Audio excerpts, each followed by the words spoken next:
दोस्तों, वीडियो शुरू करने से पहले चैनल को सब्सक्राइब करें और कमेंट करके बताइए आपको वीडियो कैसी लगी। लेट्स स्टार्ट दोस्तों। अगर आप एक सच्चे हिंदू हो और सनातन धर्म में आस्था रखने वाले लोगों में से हो तो वीडियो को लाइक करो और चैनल को सब्सक्राइब करो। और क्या आप भी महाकुंभ जाना चाहोगे और गंगा में स्नान करके अपने पापों से मुक्त होना चाहोगे? महाकुंभ एक दिव्य आयोजन। महाकुंभ मेला दुनिया का सबसे बड़ा आध्यात्मिक और धार्मिक आयोजन है जो हर 12 वर्षों में भारत के 4 प्रमुख तीर्थ स्थलों प्रयागराज, इलाहाबाद, हरिद्वार, उज्जैन और नासिक में मनाया जाता है। यह एक ऐसा पर्व है जिसमें करोड़ों श्रद्धालु और साधु संत पवित्र नदियों में स्नान करके आध्यात्मिक लाभ प्राप्त करते हैं। इसे मोक्ष प्राप्ति का पर्व भी कहा जाता है। महाकुंभ का ऐतिहासिक और पौराणिक महत्व। 1. समुद्र मंथन की कथा। महाकुंभ का उल्लेख पुराणों में मिलता है और इसकी उत्पत्ति की कहानी सीधे समुद्र मंथन से जुड़ी है। देवता और असुरों ने मिलकर अमृता का अमृत प्राप्त करने के लिए समुद्र मंथन किया। मंथन के दौरान अमृत का एक कलश कुंभ निकला। जैसे ही अमृत निकला, उसे पाने के लिए देवता और असुरों में युद्ध शुरू हो गया। इस दौरान अमृत की 4 बूंदें धरती पर गिरीं। 1.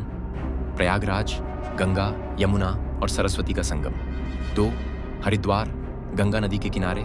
3. उज्जैन, शिप्रा नदी के किनारे तट पर। 4.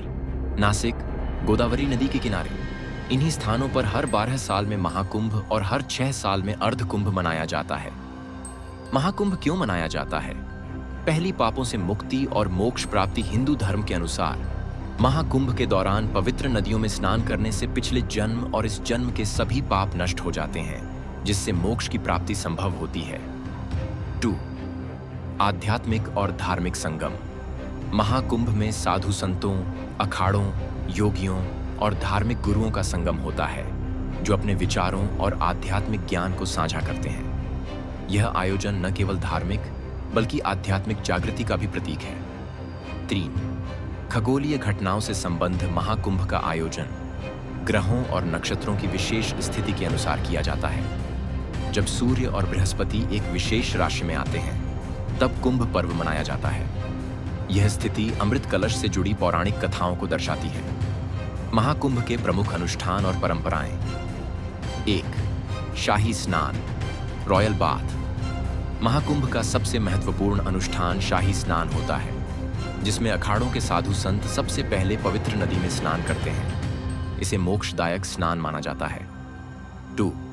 साधु संतों और अखाड़ों का आशीर्वाद। महाकुंभ के दौरान 13 प्रमुख अखाड़ों के संत अपने अनुयायियों को आशीर्वाद देते हैं और धार्मिक प्रवचन करते हैं। 3. कल्पवास, 1 माह तक नदी के किनारे रहना। कई श्रद्धालु पूरे माघ महीने तक नदी के किनारे रहते हैं, जिसे कल्पवास कहते हैं। यह जीवन को शुद्ध और अनुशासित बनाने का एक साधन माना जाता है। 4. धार्मिक प्रवचन और सांस्कृतिक कार्यक्रम। महाकुंभ में देश विदेश से विद्वान, साधु संत और धार्मिक गुरु आते हैं और वेद, पुराण, योग, ध्यान और भक्ति पर प्रवचन करते हैं। महाकुंभ का सामाजिक और वैश्विक महत्व। 1. सबसे बड़ा धार्मिक और सांस्कृतिक आयोजन। महाकुंभ दुनिया का सबसे बड़ा जनसमूह वाला आयोजन है, जहां करोड़ों श्रद्धालु एक साथ एकत्रित होते हैं। इसे संयुक्त राष्ट्र यूनेस्को ने अमूर्त सांस्कृतिक धरोहर इंटेंजिबल कल्चरल हेरिटेज के रूप में मान्यता दी है। 2. विविधता और एकता का प्रतीक। महाकुंभ में सभी वर्गों, जातियों और देशों के लोग शामिल होते हैं, जिससे यह सामाजिक और धार्मिक एकता का अद्भुत उदाहरण बनता है। 3. पर्यटन और आर्थिक योगदान। महाकुंभ के दौरान प्रयागराज, हरिद्वार, उज्जैन और नासिक में लाखों पर्यटक आते हैं, जिससे पर्यटन और अर्थव्यवस्था को बढ़ावा मिलता है। महाकुंभ सिर्फ एक धार्मिक मेला नहीं, बल्कि भारतीय संस्कृति, आध्यात्मिकता और सामाजिक एकता का सबसे बड़ा उदाहरण है। यह अमृत की खोज से जुड़ी पौराणिक कथा, खगोलीय घटनाएं और मानव जीवन के गहरे अर्थों को समझने का एक माध्यम है। हर 12 साल में आने वाला यह आयोजन हमें आध्यात्मिक शुद्धि, मोक्ष की प्राप्ति और पवित्रता का अवसर देता है। इसीलिए महाकुंभ केवल एक परंपरा नहीं, बल्कि एक दिव्य यात्रा है। हर हर गंगे।